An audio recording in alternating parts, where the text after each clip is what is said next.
வணக்கம். கேக்குதா? வணக்கம் சொல்லலாம். ஒரு கதை சொல்ல போறேன். ஃபர்ஸ்ட் கவனமா கேளுங்க. ரொம்ப முக்கியமான கதை. புரிஞ்சவங்க சிரிக்கலாம். ஓகே?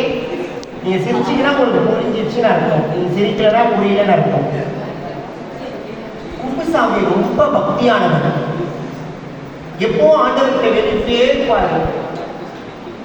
ஆனா அவருக்கு சாவுனா மட்டும் ரொம்ப பயம்.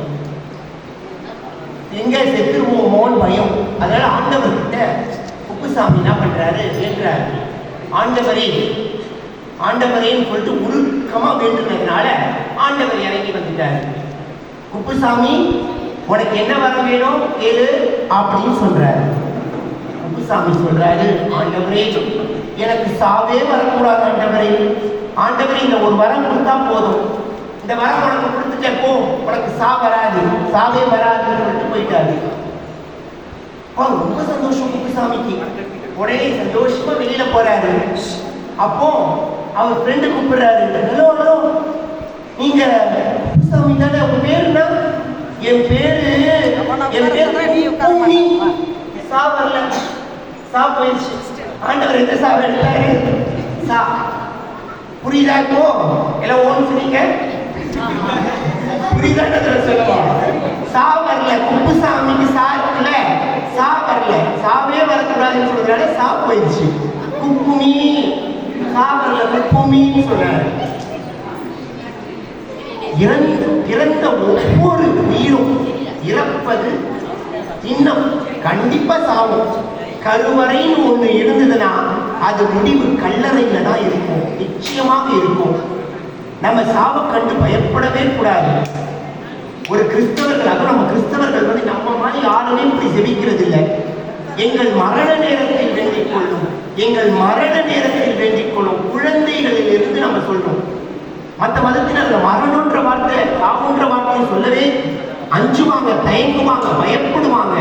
ஆனா நம்மளுடைய மதத்துல எங்கள் மரண குழந்தை கூட சொல்லும், எங்கள் மரண நேரத்தில் எங்களுக்காக வேண்டிக் கொள்ளும். நம்ம ஜெபமாலையில மாதா அருள் நிறைந்த மரியை சொல்லும் போது எப்படி ஒரு 2 இடங்கள் மிக புனிதமாக திரு அவை கருதுகிறது. ஒன்று ஆலயம், தேவாலயம் ரொம்ப புனிதமானது. 2வது கல்லறை. அது பயப்படுற இடம் இல்லை, அது புனிதமானது. அங்கிருந்தான் விசுவாசிகள் நிலை வாழ்வுக்கு ஒரு நாள் உயிர் தழுவாங்க. இயேசுவின் கல்லறை எப்படி இயேசு கல்லறையிலிருந்து உயிர் தழுந்தாரோ அது போல விசுவாசிகள் நாம் அனைவரும் ஒரு நாள் நிச்சயமாக உயிர் தழுவோம். நம்முடைய விசுவாச பிரமாணத்துல சொல்றோம், உடலின் உயிர்ப்பை நான் நம்புகிறேன். இப்படி சொன்னா உங்களுக்கு தெரியுமா, பேய் பிடிச்சவங்களால விசுவாச பிரமாணத்தை மட்டும் சொல்லவே முடியாது. பேய் பிடிச்சவங்களை கண்டுபிடிக்கிறது ரொம்ப எளிது. பேய் பிடிச்சவங்க விசுவாச பிரமாணத்தை சொல்லுங்க அப்படின்னு சொன்னா விசுவாச பிரமாணத்தை பேய் பிடித்தவர்களால சொல்ல முடியாது. விசுவாச பிரமாணத்தை ஒருத்தர் சும்மா ஒரு வாய் ஜபமா சொல்லாம உறுதியா அவர் 3ஆம் நாள் உயிர் தெழுந்தார் ஒவ்வொரு வார்த்தையை உணர்ந்து சொல்வது தூயாவின் ஆற்றல் பெற்று. அப்படிதான் நம்மளும் சொல்றோம். நான் சொல்றோம், ஒரு நாள் நாம் உயிர் தெழுவோம் என்று நம்ம ஒவ்வொரு திருப்பலியிலையும், குறிப்பாக ஞாயிறு திருப்பலிகள்ல நம்ம அறிக்கையிடுறோம்.